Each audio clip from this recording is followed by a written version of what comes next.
welcome to Scott Anderson's Xeric Gardens. I'm Scott Anderson. Today I'm going to take an overview look at the property I have to deal with and kind of give a little idea of where things are going. So to begin with, I'm living in Greeley, Colorado, which is just about 50 miles north of Denver, and it's a pretty dry climate. We get about 12 to 15 inches of precipitation a year. So pretty dry, and most of that precipitation happens in the spring and in the winter in snow. So a lot of what I'm going to have to do is really work with the environment to plant stuff that can really handle dry, hot weather, but at the same time can handle the brutal cold that we get in the winter. So come with me and take a look at where we're at.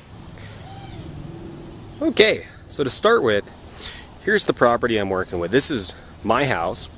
It's a split level home built in 1976. And when I bought the house, the whole front yard was grass and rock and bushes and a few aspen. And I've worked really hard to remove the rock and remove the bushes, and I'm still in the process. In fact, if you'll look at this bush, it's about half taken out. So I'm in the process of taking that guy out. I'm getting rid of most of the evergreen style bushes. I just really don't care for the looks of them. Although I do plan to keep this guy right here. I think that's a really good bush that I don't have to trim and maintain. And that's really one of the big things I'm looking for, is stuff that I don't have to trim, maintain, but at the same time I wanted to provide food and shelter for animals that can live in it. So bugs and birds and anything else that wants to try to move in. So this garden right here is the Xeric garden that I installed last year. I took all the rock out and then planted stuff that would work really well with the dry environment, but was still getting a little bit of water from the lawn. Now, as you'll notice, I've taken the lawn out, and I just did that the other day, so only the really dry stuff's going to survive, because I don't plan to do much additional watering. I mean, I'll give it some on the really dry days, but no more than once a week. But as you can see, it's a pretty good start. I haven't had time to pull the weeds, so I'm sure you're noticing plenty of those, but that's just due to the simple fact that I've been working hard on the infrastructure portion, getting the bushes taken out and the rocks removed. So, and then in the center of the yard I have a vegetable garden, and it's got lots of weeds in it for the same reason we had before that. And about 2 weeks ago we got hammered by hail, so the tomatoes got really beaten up. A lot of that fruit you see hanging there is actually just on the ground because it's just too badly damaged from the hail. I just need to pick it up and throw it in the compost pile.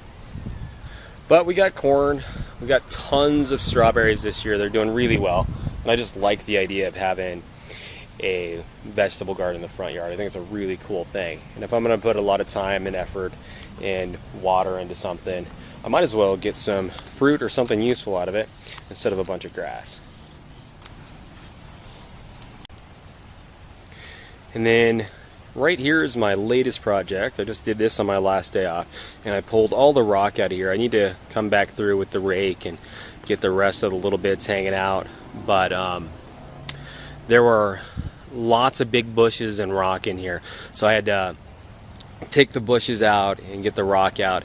And you'll see my little flowering bush over there is in really bad shape, and that's because to get the bushes out, I pulled the stumps with my Range Rover, and of course the stumps went over the bush. So it'll recover just fine, but it looks ugly right now.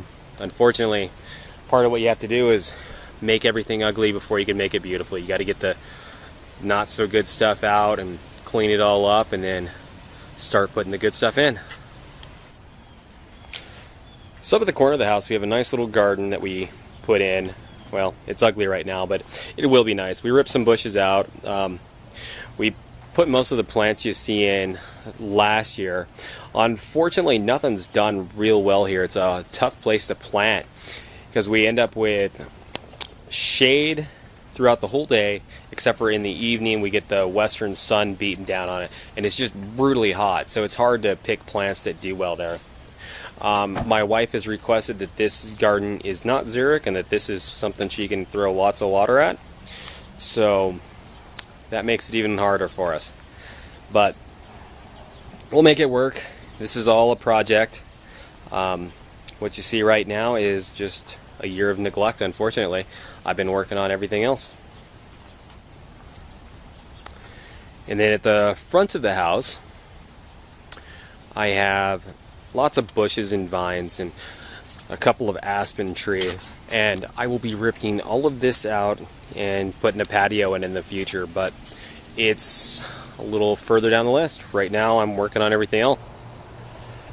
So I don't want to highlight the backyard too much just because it's a work in progress.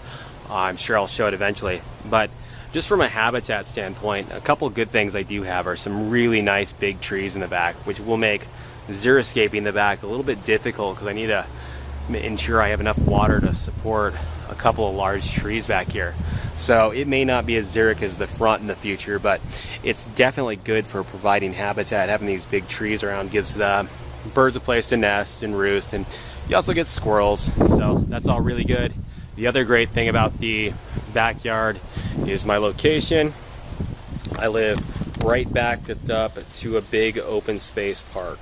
So I've got a pond back there and a nice little field, and it's all pretty natural. The pond is an irrigation pond. It's got lots of crappie and stuff like that in it, and lots of trees for birds. We'll see eagles and swans and kingfishers and birds and ducks and all kinds of cool stuff back here. So the swans are pretty rare. I've only seen them once, but one of the coolest things I've seen back there. So thanks for taking a look at my property. Many more videos to come. I will be updating this as I do more.